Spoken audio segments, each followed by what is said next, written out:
नमस्कार, आप देख रहे हैं कशिश न्यूज और न्यूज रूम लाइव में आपके साथ मैं हूं दीपक शर्मा। अब झारखंड में सरकार का क्या स्वरूप होगा ये स्पष्ट हो चुका है। हेमंत सोरेन के साथ कैबिनेट के उनके 11 सहयोगियों ने आज शपथ ग्रहण किया। राजभवन में बिरसा मंडपम में आयोजित कार्यक्रम में जेएमएम कोटे से, आरजेडी से और कांग्रेस से मंत्रियों ने शपथ ली। बतौर मंत्री विधायकों ने शपथ ग्रहण की है। कुल 11 विधायकों को मंत्रिमंडल में जगह मिली है। एक एक कर तस्वीरें आपको हम दिखा रहे हैं। हेमंत सोरेन की ये नई टीम है। जेएमएम कोटे से दीपक बिरुआ मंत्रिमंडल में शामिल हुए हैं, तो रामदास सोरेन को भी जगह मिली है।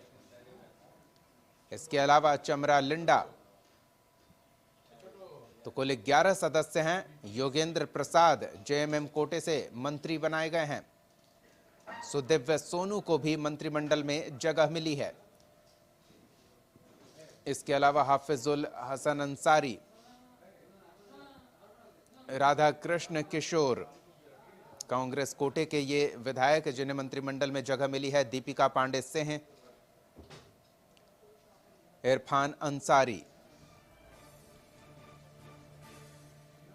शिल्पी नेहा तिर्की। आरजेडी से संजय प्रसाद यादव को मंत्रिमंडल में जगह मिली है।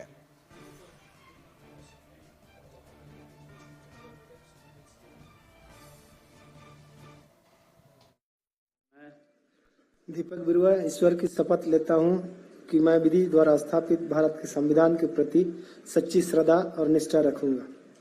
मैं भारत की प्रभुता एवं अखंडता अक्षुण्ण रखूंगा। मैं झारखंड राज्य के मंत्री के रूप में अपने कर्तव्यों का श्रद्धापूर्वक और शुद्ध अंतःकरण से निर्वहन करूंगा।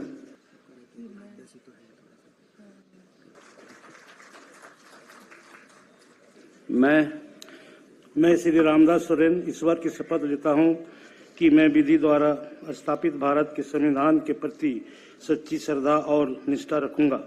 मैं भारत की प्रभुता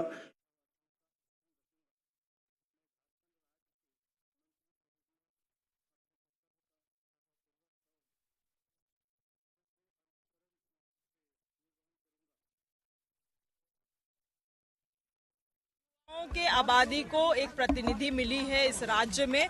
कांग्रेस पार्टी को बहुत बहुत धन्यवाद है, खास करके हमारे सभी शीर्ष नेतृत्व को, हमारे सीएम साहब को, सभी लोगों को बहुत धन्यवाद है। हमारे राज्य की जनता को, विशेष रूप से मांडर विधान युवाओं के आबादी को एक प्रतिनिधि मिली है और इसीलिए मेरी जिम्मेवारी भी बहुत अधिक बढ़ी है। आपकी प्राथमिकता क्या रहने वाली है इस बार?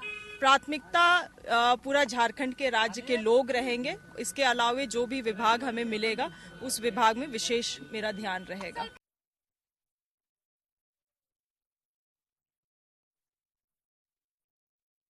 हम लोग अभी कहे हैं, बने हैं, अभी मीटिंग होगी, तय होगा, प्राथमिकताएं तय होंगी और जिम्मेदारियां भी तय होंगी।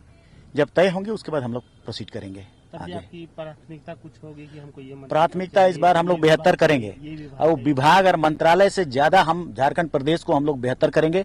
इस बार की टीम भी बहुत बेहतर हमारे सीएम जी ने बनाया है और वो टीम कैपेबल है, कॉम्पिटेंट है। सबसे पहले शिक्षा वैकेंसी हमारी सरकार का, इसके बाद रोजगार, फिर सड़क, पानी, बिजली। ठीक है, बहुत अच्छा।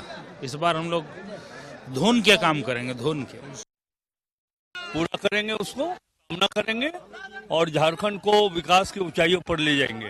5 साल का मौका मिला है, इस बार करेंगे एकदम प्राथमिकता के आधार पर। हमारा संगठन मजबूत है, इसलिए मुझे कोई दिक्कत नहीं है। संगठन काम करती है और संगठन हमारा गांव में हर जगह किडर है, कार्यकर्ता है, जनता है हमारा, जिसका आज अभी परिणाम देख ही लिए कोल्हान का। पूरा कोल्हान को हम लोग कब्जा कर लिया। क्या प्रायोरिटी रहेगा, चूंकि सरकार में आप मंत्री हैं? जनता के लिए ये प्रायोरिटी रहेगा, यहाँ की शोषण मुक्त झारखंड बनाने का गुरुजी का सपना था, जो झारखंड हो गया। हमारे झारखंड में सत्ता नहीं होने के कारण आज 18 वर्षों तक झारखंड के लोग को यहाँ पर संपूर्ण विकास नहीं हुआ।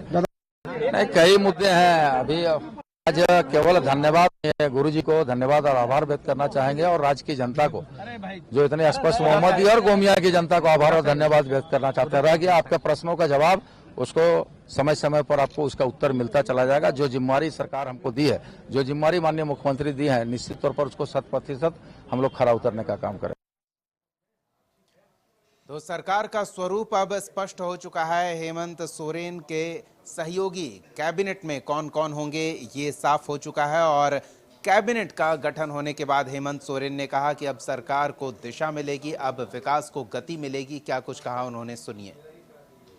अब समय जैसे जैसे गुजर रहा है, सारे चीजें पटाक्षेप हो रही है, अब गति आएगी, सरकार पूरी तेजी से आगे बढ़ेगी। अब समय जैसे जैसे गुजर रहा है, सारे चीजें पटाक्षेप हो रही है, अब गति आएगी, सरकार पूरी तेजी से आगे बढ़ेगी।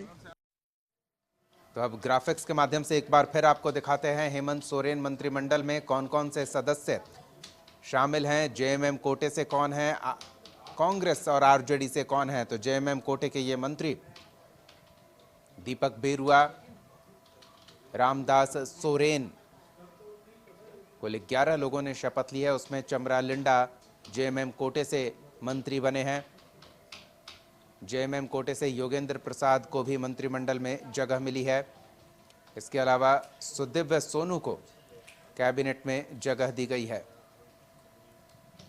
हफीजुल हसन अंसारी भी मंत्रिमंडल में हैं। ये पुराने चेहरे जो एक बार फिर रिपीट किए गए हैं, तो कुछ नए चेहरों को भी जगह दी गई है। सहयोगी संदीप और अधिक जानकारी के साथ जुड़ रहे हैं। सीधे रांची का रुख करते हैं और उनसे जानते हैं हेमंत सोरेन के कैबिनेट में सहयोगी कौन कौन होंगे। ये जब साफ हो चुका है, हेमंत सोरेन कह रहे हैं सरकार को दिशा मिलेगी, विकास को गति मिलेगी, क्या और तैयारी दिख रही है अब?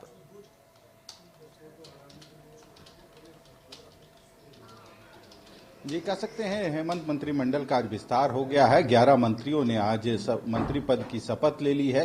कई ऐसे नए चेहरे हैं जो इंडिया गठबंधन में जो विभिन्न दल के हैं वे शामिल हुए हैं हेमंत मंत्रिमंडल में, जिसमें यदि कांग्रेस से बात करें तो शिल्पी नेहा तिर्की जो मांडर से कांग्रेस की विधायक थी, उनको इस बार पहली बार जगह मिली है। वहीं जेएमएम से बात करें तो जेएमएम से चमरा लिंडा को भी इस बार पहली बार मंत्रिमंडल में जगह मिली है। वहीं यदि बात करें योगेंद्र महतो या फिर जो आरजेडी के संजय प्रसाद यादव, उनको भी इस बार पहली बार हेमंत मंत्रिमंडल में जगी है। तो कई चेहरे ऐसे नए हैं जो इस मंत्रिमंडल के अंग बने हैं। वहीं कई ऐसे चेहरे हैं जो पिछले बार भी मंत्री थे और उनको इस बार भी हेमंत कैबिनेट में जगह मिली है। यदि देखा जाए तो उसमें दीपक बिरवा या फिर इरफान अंसारी, दीपिका पांडे, हफीजुल हसन, ये पुराने चेहरे हैं जिनको एक बार हेमंत कैबिनेट में फिर से रिपीट किया गया है। तो कह सकते हैं अब मंत्रिमंडल का विस्तार हो गया है और जिस तरह से इस बार हेमंत सोरेन या इंडिया गठबंधन को जो मैंडेट जनता ने दी है वह काबिले तारीफ है। जनता ने इंडिया गठबंधन को इस बार दिल खोलकर वोट दिया है। यही वजह है कि जो इस बार इंडिया गठबंधन की यहाँ पे सरकार बनी है उसमें किसी तरह की जो दिक्कत है वह नहीं देखने को मिली है। हालांकि मुख्यमंत्री हेमंत सोरेन ने पहले ही शपथ ले लिया था। आज उनके जो 11 मंत्री हैं कैबिनेट के, उन्होंने राजभवन में आज शपथ ग्रहण समारोह में मंत्री पद की शपथ ली है। और ऐसे में जितने भी मंत्रियों ने आज शपथ लिया है उनका एक ही ध्येय है कि अब कैबिनेट का विस्तार हो गया है। जो भी उनको विभाग दिया जाएगा उन विभागों में वे जो अपेक्षा करके सरकार ने उनको मंत्री पद में शामिल किया है, कैबिनेट में शामिल किया है, तो उन आकांक्षाओं को वे पूरा करेंगे और इन 5 वर्षों में जितना कह सकते हैं जो कार्य होगा, राज्य की विकास की योजना होगी, उनको धरातल पर उतारने का काम करेंगे। और यदि इस शपथ ग्रहण समारोह की बात करें तो लगभग 12:30 बजे तक जितने भी मंत्री थे या फिर विधायक थे वे राजभवन पहुंचे थे। मुख्यमंत्री या बिल्कुल संदीप, विभागों के बंटवारे की अगर बात करें तो कांग्रेस प्रदेश अध्यक्ष ने पहले ही कह दिया था कि पिछली सरकार में हमारे जो 4 मंत्रियों को विभाग आवंटित किए गए थे इस बार भी वही विभाग रहेंगे। तो ये भी उम्मीद की जाए कि आरजेडी कोटे से जो मंत्री बने हैं उन्हें भी वही विभाग मिलेगा जो पिछली सरकार में आरजेडी कोटे से मंत्री का था, और जेएमएम के खाते में भी वही विभाग बचेंगे। मंत्री कौन होंगे? जो नए चेहरे हैं उनका विभाग रिप्लेस होगा, जो पुराने चेहरे हैं उन्हें संभवतः वही विभाग मिलेगा। जो भी नाम विभिन्न दलों के जो साथी थे, चाहे कांग्रेस की बात करें या फिर जो आरजेडी की को देखा जाए, तो वो नाम जरूर हेमंत सोरेन के पास भेजा था और उनके अनुसार वे राजभवन उन नामों को भेजे थे, जिसके बाद आज शपथ ग्रहण समारोह में 11 मंत्रियों ने अपने मंत्री पद की शपथ ली है। हालांकि अब देखना होगा कि कौन सा विभाग किनको मिलता है, क्योंकि यह कहीं ना कहीं हेमंत सोरेन के कार्य क्षेत्र में आता है और हेमंत सोरेन जिस तरह से इस चुनाव विधानसभा चुनाव में जो बढ़त इंडिया गठबंधन को मिली है, तो अब 1-2 दिनों में यह स्पष्ट हो जाएगा कि आरजेडी, कांग्रेस और जेएमएम, जिस तरह से जेएमएम को 6 मंत्रिमंडल में जगह मिली है, कांग्रेस को 4 और आरजेडी को 1, पर कौन कौन से विभाग उनको दिए जाते हैं वह अभी पत्ता नहीं खुला है। तो आज या कल में संभवतः वह भी पत्ता खुल जाएगा कि चलिए, तो दावे यही किए जा रहे थे कि जो पुराने विभाग पिछली सरकार में मंत्रियों के, पार्टियों के रहे हैं, उन्हें बरकरार रखा जाए, लेकिन ये हेमंत सोरेन का विशेष अधिकार है। तो देखते हैं हेमंत सोरेन इस पर क्या फैसला लेते हैं। जैसे ही अपडेट आता है हम अपने दर्शकों तक जानकारी पहुंचाएंगे। बहुत बहुत धन्यवाद संदीप इस तमाम बातचीत और जानकारी के लिए।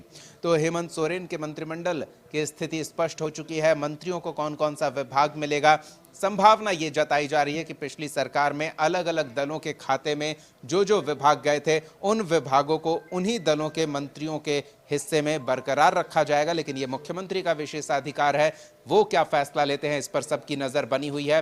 फिलहाल एक छोटे से ब्रेक के लिए रुकेंगे। ब्रेक के बाद बिहार में बीपीएससी अभ्यर्थियों से जुड़ी एक बड़ी खबर। एक तरफ नेता प्रतिपक्ष तेजस्वी यादव बीपीएससी अभ्यर्थियों की लड़ाई लड़ने का दावा कर रहे हैं, तो दूसरी ओर जिन मुद्दों को लेकर बीपीएससी अभ्यर्थियों में नाराजगी सी, असंतोष का भाव था, उन मुद्दों पर बीपीएससी के अंदरूनी सूत्र से कशिश न्यूज को एक महत्वपूर्ण जानकारी मिली है। आपको बताएंगे इस छोटे से ब्रेक के बाद। बने रहिए हमारे साथ।